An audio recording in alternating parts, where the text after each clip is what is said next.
पुण्यामध्ये वाहनांच्या तोडफोडीचं सत्र सुरू आहे। रात्री पुण्यामधल्या बिबेवाडी या भागामध्ये गावगुंडांनी 50हून अधिक गाड्यांची तोडफोड केली। धारधार शस्त्रांच्या सहाय्याने या गावगुंडांनी वाहनांची तोडफोड केली आणि सीसीटीव्हीच्या आधारे पोलिसांनी वेल्हे तालुक्यातल्या पाबे गावातून तिघांना अटक केली आहे। नागरिकांमध्ये दहशत पसरवण्यासाठी तोडफोड केल्याची माहिती पोलिसांनी दिली आहे। दरम्यान अशा घटनांना आळा घालण्यासाठी पोलिसांनी या तिन्ही आरोपींची धिंडही काढली।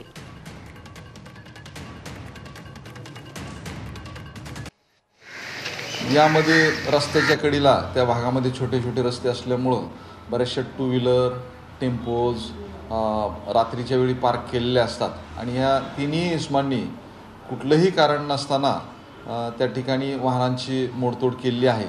आम्ही जो घटनास्थळ पंचनामा केलेला आहे त्यानुसार साधारणतः 25 वाहनांची यामध्ये नुकसान झालेलं आहे।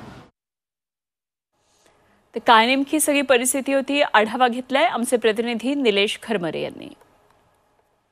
पुण्यात गाड्यांचं तोडफोडीचं सत्र हे थांबता थांबेना आज पुन्हा बिबेवाडी परिसरातल्या 50 ते 60 गाड्या या ठिकाणी फोडण्यात आलेल्या आहे। काही टोळका आहेत या मध्यरात्री येऊन या ठिकाणी दहशत निर्माण करण्याच्या हेतूने अशा अनेक गाड्या ज्या आहेत ते फोडतात। ताई, तुमची गाडी या ठिकाणी फोडली आहे, या परिसरात सातत्याने असं होतंय का? होतं, दर 1-2 महिन्याला होतं असं। मागच्या वेळेस आमच्या 3 गाड्या फुटलेल्या, आता सुद्धा 2 गाड्या फुटल्यात आणि दर महिन्याला त्रास आहे, 2 महिन्याला त्रास आहे। आणि आम्ही काय कमवायचे तेवढे ह्यालाच घालवायचे का?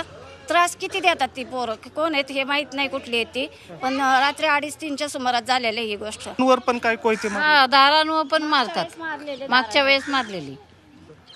आता काय पोलीस कंपनी दखल घ्यायला पाहिजे ना। अनेक ठिकाणी पुण्याच्या परिसरात गाड्या फोडण्याचे प्रमाण हे सातत्याने वाढलेलं आपल्याला पाहायला मिळतंय। कॅमेरामॅन नितीन सांबरसह निलेश खरमरे, मीडिया पुणे।